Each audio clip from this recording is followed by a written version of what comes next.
You don't belong in this courthouse. Put your hands where I can see them." The officer's voice echoed across the courthouse steps, loud enough for every lawyer, reporter, and visitor nearby to hear. Conversations stopped. Phones slowly began to rise. Naomi Carter froze for only a fraction of a second before calmly lowering the folder she carried against her chest. She looked at the officer without anger, only quiet disbelief. The July morning had already drawn a crowd to the county courthouse in Texas. Attorneys hurried through security with leather briefcases, families waited nervously for hearings, and journalists gathered outside for a high-profile criminal trial scheduled to begin within the hour. No one expected the center of attention to become a woman in a Navy business suit standing alone on the courthouse steps.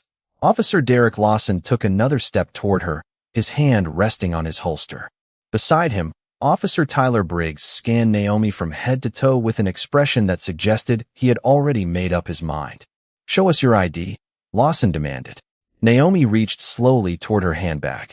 "I'm happy to identify myself," she answered evenly. "I'd appreciate it if we could handle this professionally." Briggs laughed under his breath. "Professionally? We'll decide what's professional." Several people exchanged uncomfortable glances. An elderly couple waiting for family court quietly stepped aside. A young law student whispered to her classmate that something felt wrong. Across the plaza, a television cameraman instinctively pointed his lens toward the growing confrontation. Naomi handed over her identification without resistance. Lawson barely glanced at it before handing it back. "This doesn't explain why you're wandering around restricted areas." Naomi blinked. "I walked from the public parking garage to the main entrance. I haven't entered any restricted area." Briggs folded his arms. "That's not what we observed." Naomi remained composed. Years of discipline showed in the way she stood. She neither raised her voice nor argued. "Officer, if there's been a misunderstanding, let's clear it up. There's no reason to escalate this." Those words seemed only to irritate Lawson further. Perhaps it was the calm confidence in her voice. Perhaps it was the growing audience. Whatever the reason, he took a pair of handcuffs from his duty belt. A ripple spread through the crowd. Someone gasped. Another person quietly began recording. "Turn around," Lawson ordered. Naomi looked directly at him. "Am I being detained?" "You're under arrest pending investigation." "For what specific offense?"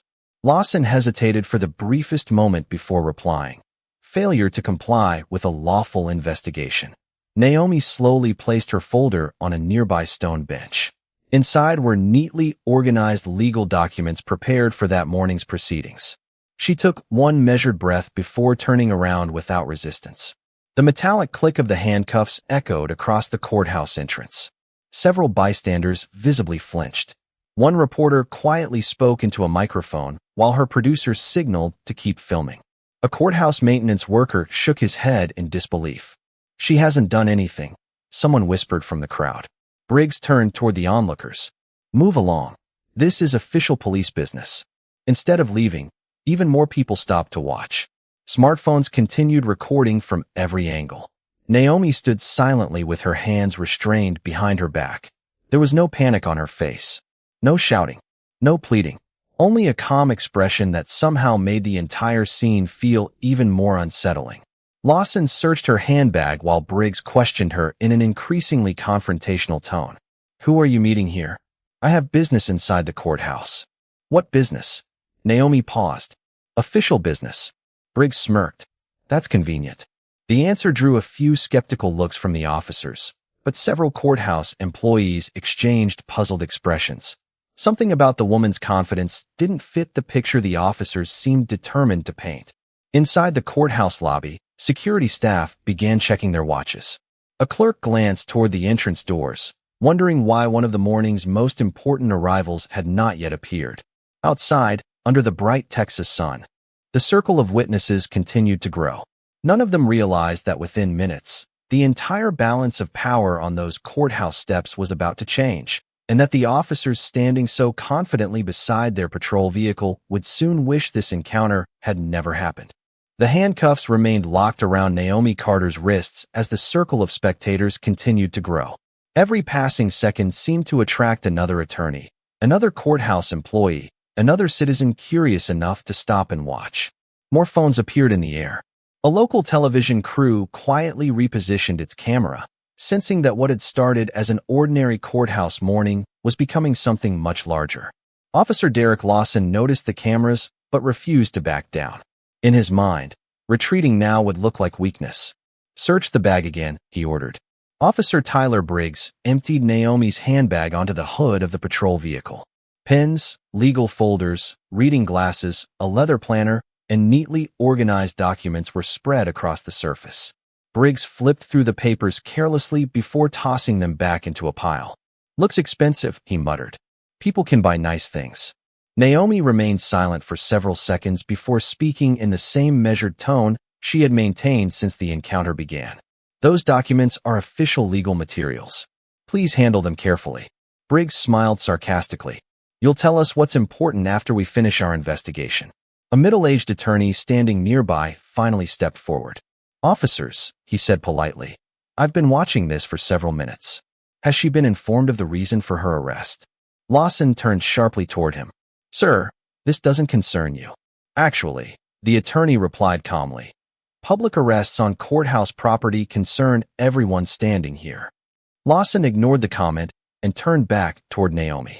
"Who exactly were you planning to meet inside?" Naomi answered without hesitation. "People are already expecting me." "Names." "I'm not obligated to discuss confidential professional matters on a public sidewalk." Briggs laughed loudly. Enough for the crowd to hear. "Listen to that. She thinks she's important." A few people exchanged uncomfortable glances. The confidence in Naomi's voice didn't sound rehearsed. It sounded natural. One courthouse security officer standing inside the glass entrance quietly spoke into his radio while continuing to watch the scene unfold.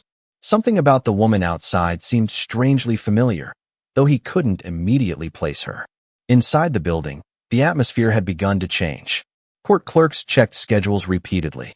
A courtroom deputy looked toward the hallway leading to courtroom 3. "Has Judge Carter arrived yet?" she asked another employee.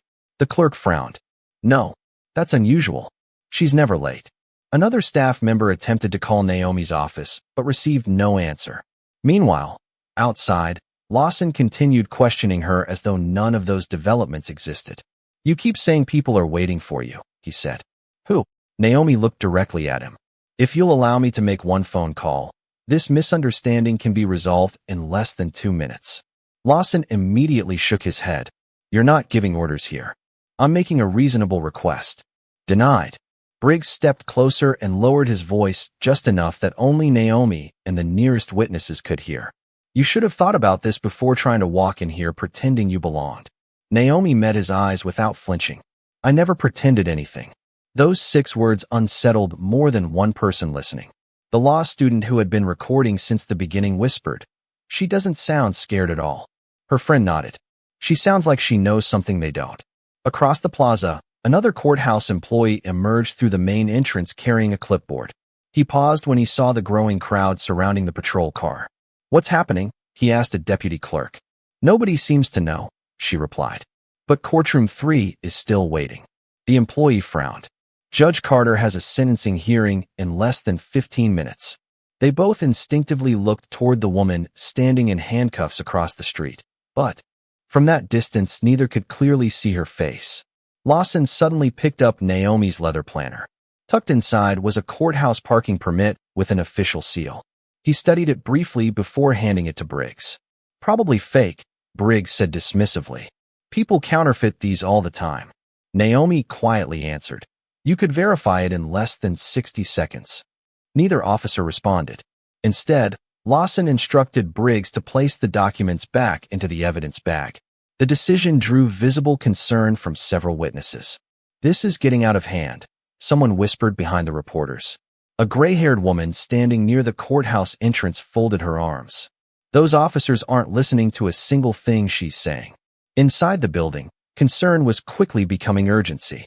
The chief courtroom administrator stepped out of an elevator carrying a stack of files. "Has anyone located Judge Naomi Carter?" he asked. 3 employees shook their heads simultaneously. "We've called her office. Her assistant can't find her. Her courtroom is waiting." The administrator stopped walking. Something suddenly caught his attention through the courthouse's glass entrance. Outside, Surrounded by officers and dozens of spectators, stood a woman wearing a navy suit with her hands cuffed behind her back. He stared for several long seconds before his expression changed completely. Without saying another word, he dropped the files onto the reception desk and sprinted toward the courthouse doors while every employee nearby turned to see what had caused such sudden alarm. "Take those cuffs off her. Right now." The command cut through the morning air before anyone could react. Every head turned toward the courthouse entrance. The chief courtroom administrator, Richard Ellison, hurried down the granite steps so quickly that 2 security officers struggled to keep up with him. His face had lost all color. He wasn't looking at the crowd or the patrol car. His eyes were fixed entirely on Naomi Carter. Officer Derek Lawson instinctively stepped forward, blocking his path. "Sir, this area is under police investigation." Ellison stopped only a few feet away. "Police investigation?" he repeated, unable to hide his disbelief. "Do you have any idea who this woman is?" Lawson crossed his arms. "We have reason to believe she's interfering with courthouse operations." A stunned silence followed. Several courthouse employees exchanged nervous glances. Even Tyler Briggs shifted uneasily, sensing that something about the administrator's reaction didn't fit the story they had built. Ellison looked directly at Naomi before speaking again. "Judge Carter, are you all right?" Those 4 words seemed to freeze the entire plaza. Reporters lowered their microphones. Attorneys stared in complete silence. The law student recording the encounter slowly whispered, "Judge." Briggs laughed nervously. "Judge? That's impossible." Ellison turned sharply toward him. "Impossible? Judge Naomi Carter has served on this county bench for years." Lawson immediately shook his head. "No, that's not right. She never identified herself." Naomi calmly answered before Ellison could respond. "Officer, I requested permission to resolve this misunderstanding several times. I asked to make one phone call. I asked you to verify my courthouse credentials. Each request was denied." Nobody in the crowd could dispute her words. Dozens of phones had captured the conversation from beginning to end. Lawson's confidence began slipping away. "Anyone can claim to be a judge," he said, though his voice no longer carried the certainty it had only moments earlier. Ellison reached into his jacket pocket and removed his courthouse identification. "I'm Richard Ellison, Chief Courtroom Administrator. I've worked with Judge Carter nearly every business day for the last 6 years." He turned toward the security officers standing behind him. "You both recognize Judge Carter, don't you?" One of them answered immediately. "Yes, sir." The second nodded. "Absolutely." Briggs slowly looked from one employee to another. Every courthouse staff member arriving outside recognized Naomi without hesitation. The realization spread through the crowd like a wave. Conversations erupted in hushed voices. "She really is the judge. They arrested the judge?" This has all been recorded. Several reporters immediately stepped farther back, widening their camera angles to capture everyone's reactions. The television producer quietly instructed his crew not to stop filming under any circumstances. Lawson's breathing became noticeably heavier. He looked toward Briggs, searching for reassurance, but found none. Briggs stared at Naomi's face as if seeing her for the first time. There must be some mistake," he muttered. Naomi answered with the same calm composure she had shown since the encounter began. "The mistake began long before you placed me in handcuffs." Ellison stepped closer, his voice now controlled but unmistakably firm. "Officers, remove those restraints immediately." Neither officer moved.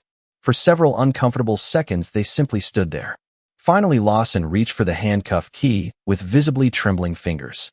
The metallic click sounded far louder than it had only minutes earlier when the cuffs had been locked. Naomi slowly rubbed her wrists after the restraints were removed, but made no dramatic gestures. She neither raised her voice nor demanded an apology. That quiet restraint only deepened the embarrassment settling over the scene. Briggs hurried to gather the legal documents he had scattered across the patrol car. He attempted to straighten the folders before handing them back. "Judge Carter." His voice failed him. Naomi accepted the documents without responding. Around them, the courthouse plaza had transformed into complete chaos. Reporters were already broadcasting live updates. Witnesses compared videos from different angles. Several attorneys began exchanging business cards with journalists who wanted contact information for eyewitness interviews. One courthouse employee quietly whispered to another, "Internal Affairs is going to hear about this before lunch." Another replied, "This is bigger than Internal Affairs." Inside the courthouse, staff members were already delaying scheduled proceedings. Courtroom deputies informed waiting attorneys that the morning docket would be postponed temporarily. News of the incident spread floor by floor with astonishing speed. Every conversation ended with the same shock question: how could this happen? Outside, Lawson finally managed to speak. "Judge Carter, we'd like to explain." Naomi looked directly at both officers. "You'll have every opportunity to explain." She paused briefly before continuing. "But not to me." At that exact moment, 3 black SUVs turned into the courthouse entrance. Their arrival drew immediate attention from everyone gathered outside. Courthouse security officers straightened instinctively.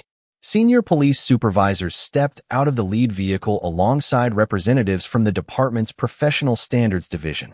Behind them, another county official exited carrying a leather portfolio and immediately began surveying the crowded plaza. The expressions on every arriving official made one thing unmistakably clear. This was no longer simply an arrest gone wrong. It had become an incident that would demand answers from everyone involved. The arrival of senior officials changed the atmosphere in an instant. Only minutes earlier, Officer Derek Lawson and Officer Tyler Briggs had controlled every conversation on the courthouse steps. Now neither officer spoke. They stood beside their patrol vehicle while supervisors, courthouse administrators, attorneys, and reporters quietly surrounded the scene. Every movement was being watched. Captain Melissa Grant, commander of the precinct responsible for courthouse security, stepped out of the lead SUV and immediately surveyed the crowd. She had received only a brief radio message on her way to the courthouse, an incident involving a judge and 2 patrol officers.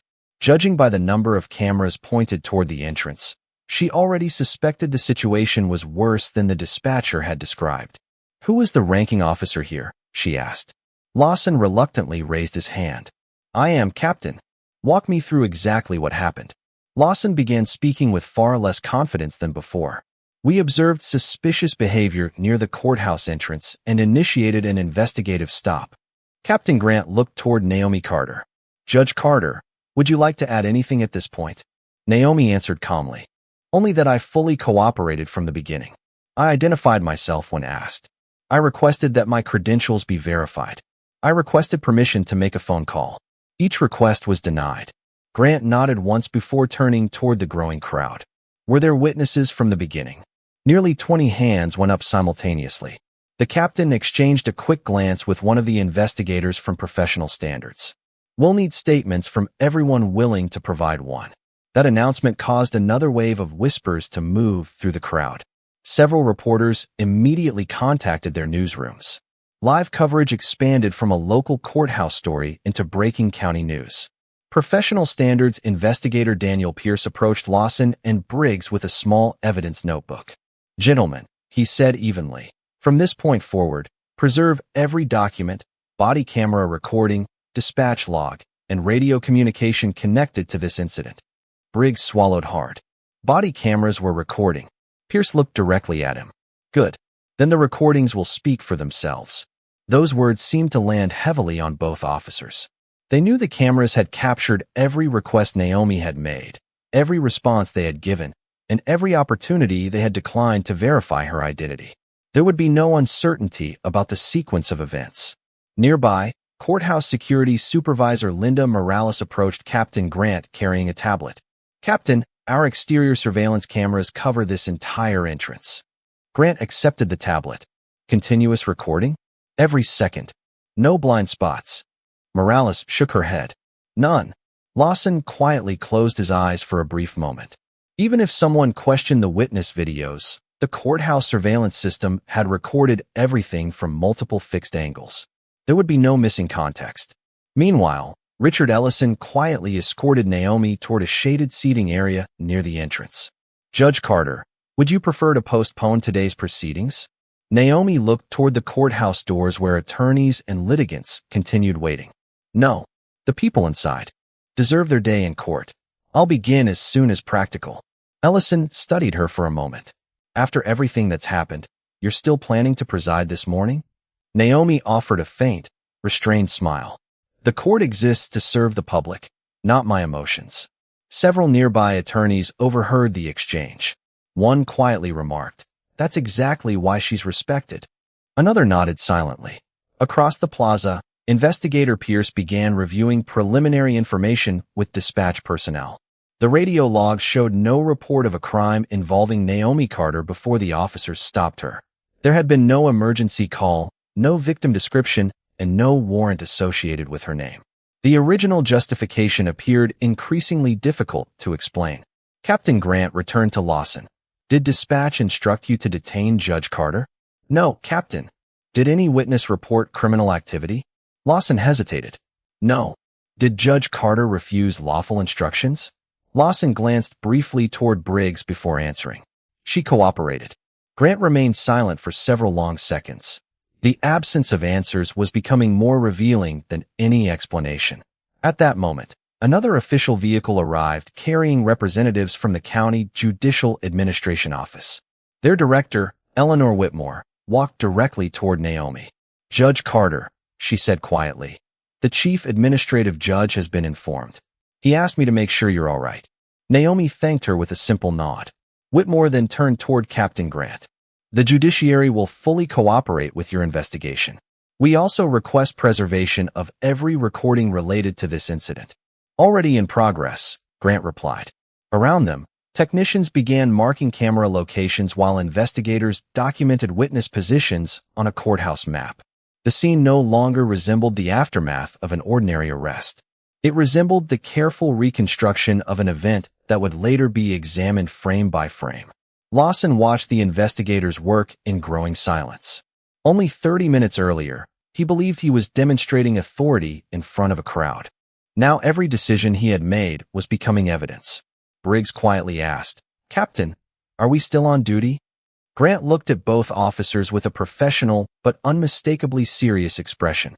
"For the moment, you're relieved from any further enforcement activity pending review. Stay available. Do not discuss this incident with anyone except investigators." The words hung heavily in the summer air. Reporters immediately recognized their significance and began relaying the development live. Naomi remained composed, holding her restored case files against her side as courthouse bells announced the beginning of the court session. The proceedings inside the building could wait a few more minutes. The search for the truth outside had only just begun. By late morning, the courthouse had settled into an uneasy silence, but the investigation outside had only intensified. Yellow evidence markers had been placed near the patrol vehicle, not because a crime scene existed, but because investigators wanted every position documented exactly as it had been when the encounter unfolded. Every witness stood where they had originally been asked to wait. Every camera angle was being identified. Every minute of recorded footage was being preserved. Judge Naomi Carter quietly sat beneath the shade of an oak tree overlooking the courthouse entrance, reviewing the case file she had nearly lost during the confrontation. Her wrist still carried faint red marks from the handcuffs, though she never mentioned them. Richard Ellison approached with a bottle of water and gently placed it beside her.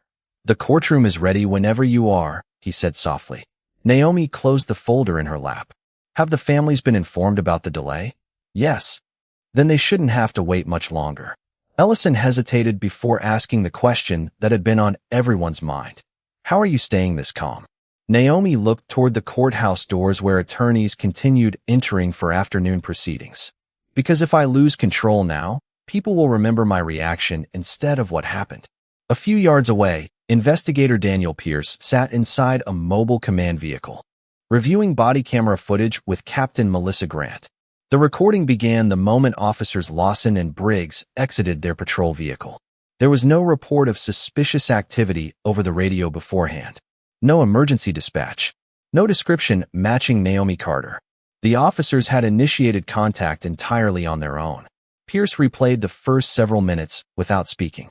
On the screen, Naomi calmly identified herself. She never resisted. She never raised her voice. She repeatedly requested verification of her credentials. Every request had been rejected. Pierce paused the recording. "Did you notice something?" he asked. Grant nodded slowly. "There wasn't a single point where this situation required handcuffs." Pierce rewound the video again. and there wasn't a single point where she became uncooperative. Grant folded her arms. The decision to escalate happened almost immediately. In another conference room inside the courthouse, witness interviews continued one after another. The elderly couple who had been waiting for family court described Naomi's calm demeanor. The law student submitted the uninterrupted recording from her phone. The television news crew voluntarily provided raw footage captured before the live broadcast began. Remarkably, every account matched almost perfectly. The sequence never changed. Naomi cooperated. The officers escalated. Verification opportunities were ignored. The arrest followed. Across the hallway, Lawson and Briggs sat separately, each waiting to provide a formal statement. Neither officer had spoken to the other since being relieved from enforcement duties. Briggs stared silently at the floor while replaying the morning in his mind. The confidence he had displayed in front of the crowd had disappeared completely. Lawson repeatedly rubbed his forehead, realizing every explanation he considered was contradicted by the recordings investigators already possessed. Captain Grant entered the room carrying a folder. "We've completed our preliminary review." Neither officer spoke. Effective immediately, both of you are placed on administrative leave pending the outcome of a full internal investigation. Lawson looked up slowly. "Captain," she raised one hand, stopping him. "This is not the time to argue your case. Your opportunity to respond will come through the investigative process." Briggs quietly asked, "Are criminal charges being considered?" Grant answered honestly, "That decision does not belong to me." Outside the conference room, county officials continued coordinating with judicial administrators. News organizations from neighboring cities had already arrived. Satellite trucks lined the street outside the courthouse. What had begun as a routine courthouse morning had become one of the most widely discussed public incidents the county had seen in years. Meanwhile, Naomi entered courtroom 3 precisely as the afternoon session was called to order. Every attorney rose. Every spectator stood. No one mentioned the events outside. Naomi took her seat behind the bench with the same quiet professionalism she displayed every day. She reviewed the first case, confirmed that all parties were present, and calmly opened the proceedings. Those inside the courtroom quickly realized something remarkable. Despite everything that had happened only hours earlier, Judge Carter treated every person before her with complete fairness. She asked careful questions. She listened patiently. She ruled according to the law. There was no trace of anger in her voice, no hint of revenge. During a brief recess, one young public defender quietly told another attorney, "I don't know if I could do what she's doing today." The older attorney nodded. "That's why she's sitting on that bench." As court adjourned later that afternoon, Naomi gathered her files and prepared to leave through a private hallway. Before she reached the exit, Captain Grant approached respectfully. "Judge Carter, I wanted you to know that every piece of evidence has been secured. Nothing will be overlooked." Naomi looked at her for a moment before replying. "I appreciate that, Captain. The investigation isn't about me anymore." Grant seemed surprised. "Then who is it about?" Naomi answered without hesitation. "Everyone who walks into this courthouse expecting justice to begin the moment they reach the front steps." Those words stayed with Grant long after Naomi disappeared down the hallway, because she understood that the next stage of the investigation would determine whether the public could continue believing exactly that. The following morning, the courthouse looked different. Not because the building had changed, but because the people entering it had. Security officers greeted visitors with unusual patience. Deputies answered questions before giving directions. Even the lines at the entrance moved more quietly than usual. Everyone knew why. The previous day's incident had become the leading story across local television stations, radio programs, and online news outlets. Videos recorded by witnesses had spread rapidly, showing every important moment from the first confrontation to the removal of the handcuffs. Yet despite the public attention, Judge Naomi Carter refused every request for an interview. Her focus remained exactly where it had always been, inside the courtroom. At 8 o'clock that morning, Captain Melissa Grant entered the Professional Standards conference room, carrying a thick investigation file. Every available seat around the table was occupied by investigators, legal advisors, and representatives from the county administration. A large monitor displayed synchronized footage from 6 different cameras: body cameras, courthouse surveillance, witness recordings, and a television camera positioned across the street. Let's review the complete timeline, Grant began. Investigator Daniel Pierce dimmed the lights and started the video. For nearly 40 minutes, no one interrupted. Every camera confirmed the same sequence from a different angle. Naomi approached the courthouse carrying legal files. Officers Lawson and Briggs stopped her. She immediately cooperated. She identified herself. She requested verification. She requested a phone call. She remained calm throughout the encounter. The officers escalated each step without first confirming the information readily available to them. When the final recording ended, silence filled the room. One county attorney quietly broke it. There are no material inconsistencies between any of the recordings. Pierce nodded. None. Another investigator added. Witness statements are also remarkably consistent. Captain Grant slowly closed the investigation folder. Then we moved to the next stage. Meanwhile, in another section of the building, Lawson and Briggs met separately with department representatives. Neither officer had access to the recordings before their interviews. They answered questions independently, unaware that investigators already possessed multiple synchronized videos documenting every moment. Lawson leaned forward across the conference table. I believed I was making the safest decision under the circumstances. The investigator calmly replied, What specific facts led you to believe Judge Carter presented an immediate threat? Lawson hesitated. Her behavior seemed unusual. Describe unusual. Lawson searched for an answer but struggled to explain beyond general impressions. In another interview room, Briggs attempted to justify searching Naomi's belongings before confirming her courthouse credentials. The investigator asked only one question. If verification could have been completed within a minute, why wasn't it? Briggs looked down at the table.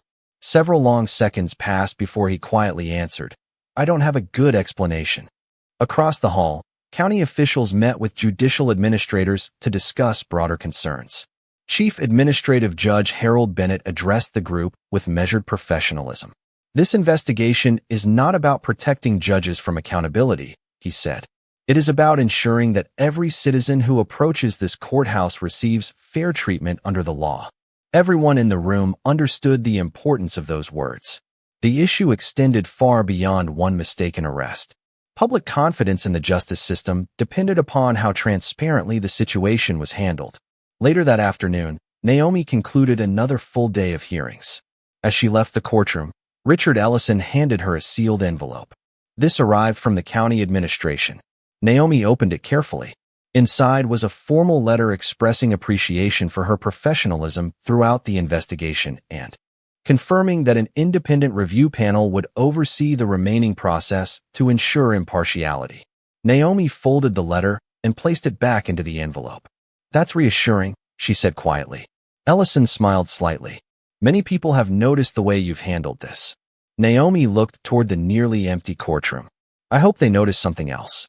What's that? That institutions become stronger when they're willing to examine their own mistakes honestly. Outside the courthouse, reporters continued waiting near the entrance, hoping she might offer a statement.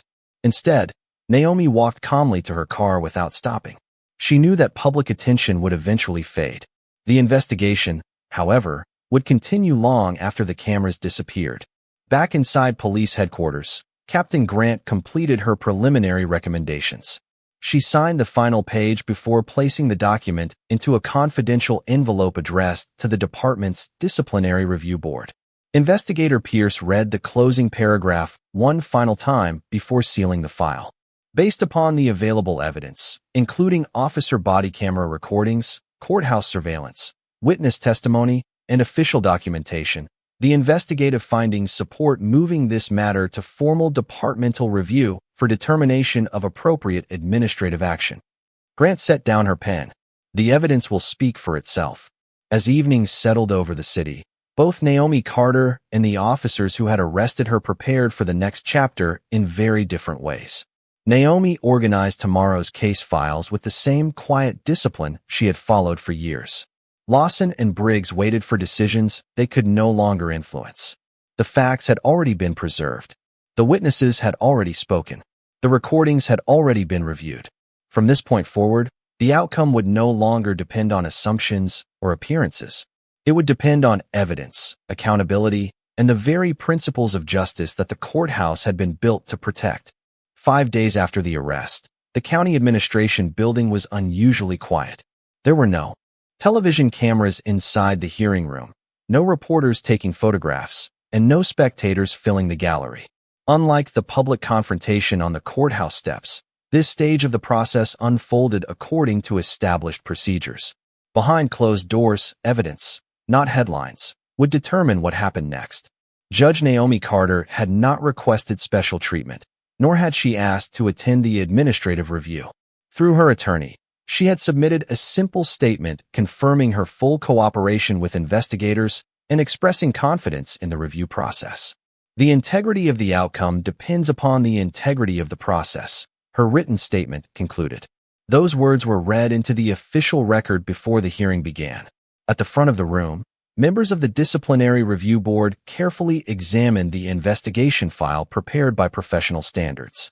Body camera footage, surveillance recordings, witness interviews, dispatch records, and written reports had been organized chronologically. Every document supported the same timeline. There were no major contradictions. Captain Melissa Grant answered questions for nearly an hour. She described the investigation step by step without exaggeration or personal opinion. Our responsibility, she explained, was not to determine motives. Our responsibility was to determine facts. One board member leaned forward. And were the facts consistent? Grant answered immediately, yes. Investigator Daniel Pierce followed with a technical presentation comparing every available recording. Multiple synchronized timestamps demonstrated exactly when Naomi Carter identified herself, when she requested verification, and when those requests were declined. The evidence showed several opportunities to resolve the misunderstanding before the situation escalated. None had been used. After the investigators finished, Officer Derek Lawson entered the room. He appeared noticeably different from the confident officer who had stood on the courthouse steps less than a week earlier. His uniform was neatly pressed, but his shoulders carried visible tension. He answered each question respectfully. Looking back, one board member asked, "Would you handle the encounter differently?" Lawson remained silent for several seconds. "Yes," he finally replied. "Why?" "Because I allowed assumptions to replace verification." No one interrupted him. At the time, I believed I was maintaining control of the situation. I now understand that I failed to use available procedures that could have resolved the encounter without an arrest. Across the table, another board member asked, "Did Judge Carter ever physically resist your instructions?" "No." "Did she refuse to identify herself?" "No." "Did she threaten you or Officer Briggs?" Lawson lowered his eyes. "No." Tyler Briggs appeared later that afternoon. His testimony echoed many of the same conclusions. He admitted that the officers had dismissed opportunities to confirm Naomi's identity through courthouse personnel and official credentials. "I convinced myself we already knew enough," he admitted quietly. "We didn't." Outside the hearing room, county employees waited patiently in the hallway. Nobody celebrated the admissions being made inside. There was no sense of victory, only the recognition that a preventable mistake had reached a level where accountability had become necessary. Meanwhile, Naomi continued presiding over her regular docket at the courthouse. During a recess, a young intern approached her hesitantly. "Judge Carter," he said, "may I ask you something?" Naomi smiled politely. "Of course. After everything that's happened, how do you keep treating every person who enters your courtroom the same way?" Naomi closed the case file she had been reviewing. "Because justice cannot depend on whether someone has treated me fairly." The intern considered her answer for several moments before quietly thanking her. He would later remember that conversation far more clearly than any legal lecture he attended during the internship. Late that afternoon, the Disciplinary Review Board reached its preliminary conclusions. The chairperson summarized the findings carefully. The investigation establishes that departmental procedures designed to verify identity and reduce unnecessary escalation were not fully followed. The evidence supports continued administrative action under department policy. The language was measured and professional. It did not rely on emotion. It relied on documented facts. Captain Grant received the written findings before leaving the meeting. As she walked toward the parking lot, she reflected on how differently the outcome might have unfolded if a single verification call had been made during those first moments outside the courthouse. 1 minute of careful procedure could have prevented days of investigation, public concern, and damaged trust. That evening, Richard Ellison stopped by Naomi's chambers after court had concluded. "The review board has completed its preliminary findings," he said. Naomi looked up from the legal opinion she was drafting. "Were the conclusions based on the evidence?" "Entirely." Naomi nodded once before returning to her work. Ellison paused at the doorway. "That's all you wanted to know?" She looked up again. "The process matters more than the outcome." Ellison smiled quietly before leaving. Alone in her chambers, Naomi organized the next day's calendar with the same disciplined routine she had followed for years. Outside, the courthouse lights slowly illuminated the front steps where the incident had begun. Visitors now walked through those doors without realizing how close one moment of unchecked assumption had come to undermining public confidence in the institution behind them. Thanks to a careful investigation and a commitment to accountability, that confidence had begun to be rebuilt, one documented fact at a time.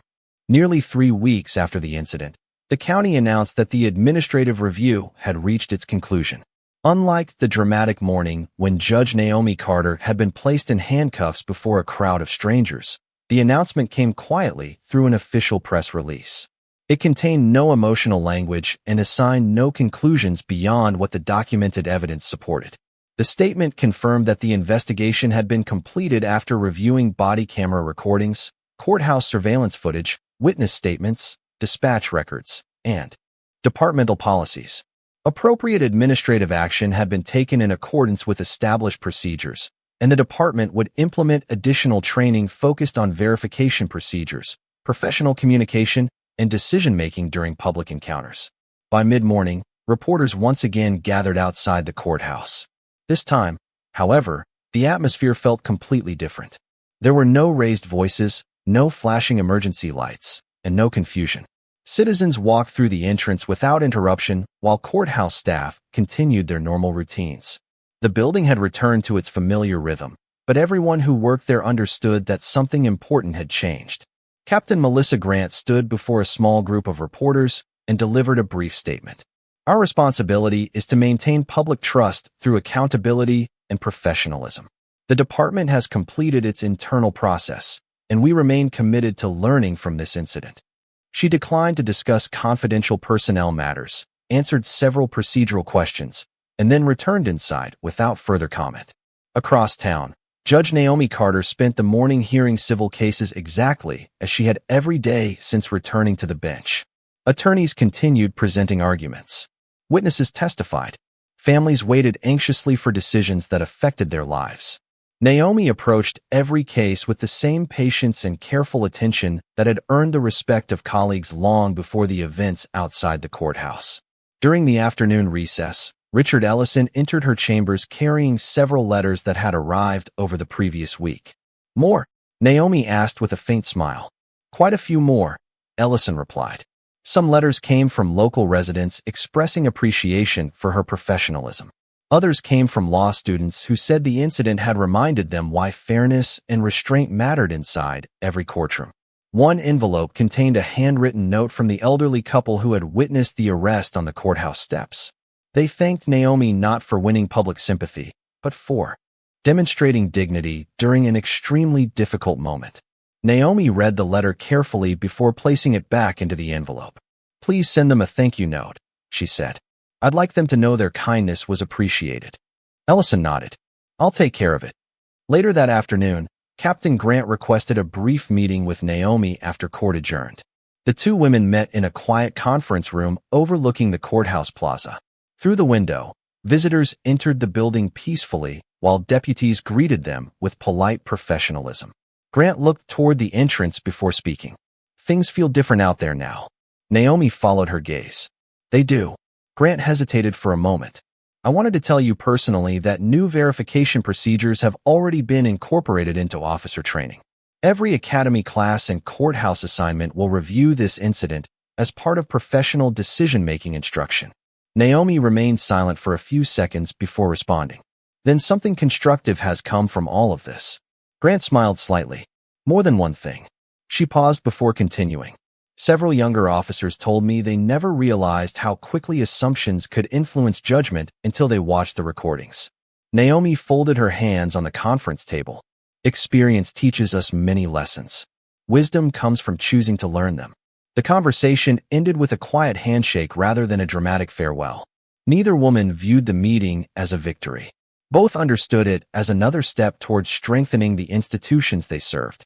As evening approached, Naomi left the courthouse through the same front entrance where everything had begun weeks earlier. This time there were no patrol cars waiting beside the steps. Courthouse employees smiled as they passed her. Several attorneys wished her a pleasant evening. A young deputy held the front door open for an elderly visitor before greeting Naomi respectfully. She noticed the small gesture and smiled. It reflected exactly the kind of professionalism that public service demanded. Before reaching her car, Naomi paused briefly and looked. Back at the courthouse, the granite steps appeared ordinary once again. Families entered seeking justice. Attorneys prepared for tomorrow's hearings. Court employees locked doors and organized files for another busy day. Life had returned to normal, yet the memory of what had happened there continued shaping quiet improvements that most visitors would never see. Across the street, the law student who had recorded the original incident happened to be leaving the public law library. She recognized Naomi immediately and offered a respectful wave. Naomi returned the gesture with a warm smile before driving away. Neither of them spoke a single word. Yet both understood that the true significance of the story had never been about one mistaken arrest alone. It had always been about whether a system built upon fairness possessed the courage to examine itself honestly, correct its own failures, and move forward with greater integrity than before. 1 year later, the courthouse steps looked exactly as they had on the morning everything changed. The granite reflected the early sunlight. Attorneys hurried toward security with stacks of case files. Families waited quietly for hearings that would shape their futures. Deputies welcomed visitors with calm professionalism, answering questions before anyone needed to ask twice. To a first-time visitor, it seemed like an ordinary day. Yet for those who remembered the events of the previous summer, every familiar detail carried new meaning.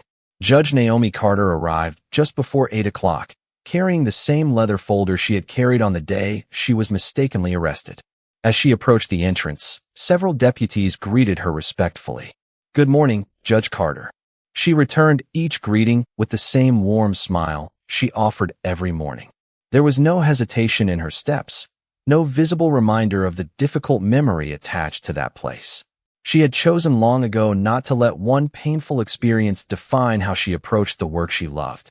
Inside the courthouse lobby, a new plaque had been installed near the public information desk. It did not mention Naomi by name, nor did it describe the incident in detail. Instead, it displayed a simple message about public service, professionalism, and equal treatment under the law. Visitors often walked past it without realizing the story that had inspired its placement. Those who knew understood that the words represented more than policy.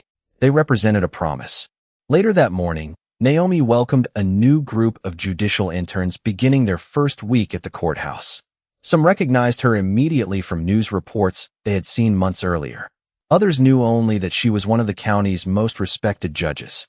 After introducing herself, Naomi invited the interns to ask questions. A young woman sitting near the front finally raised her hand.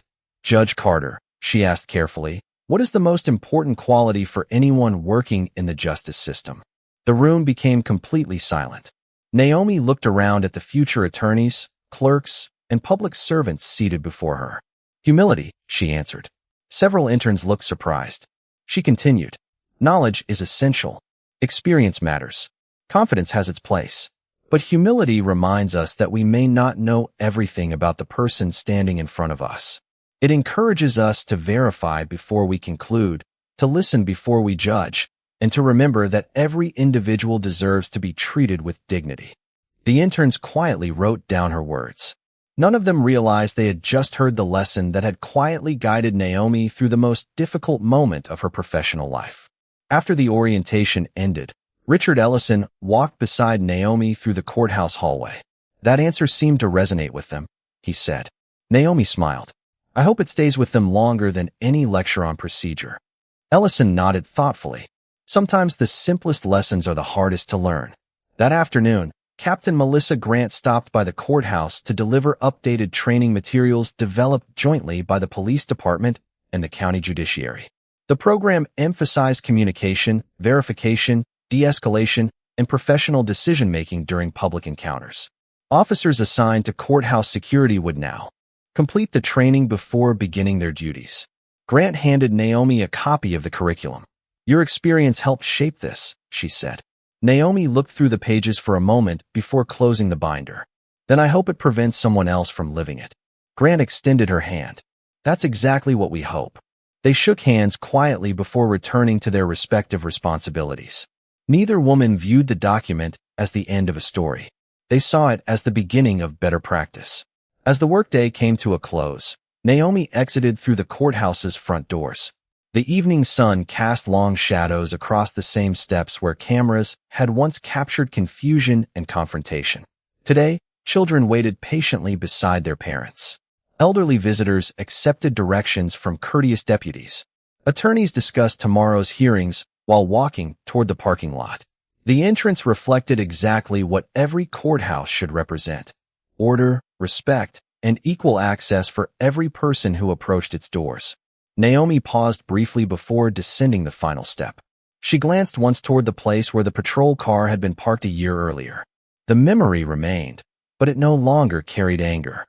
Instead, it reminded her that justice was not defined by the absence of mistakes. Justice was measured by the willingness to recognize mistakes, correct them through fair procedures, and protect the dignity of every individual moving forward.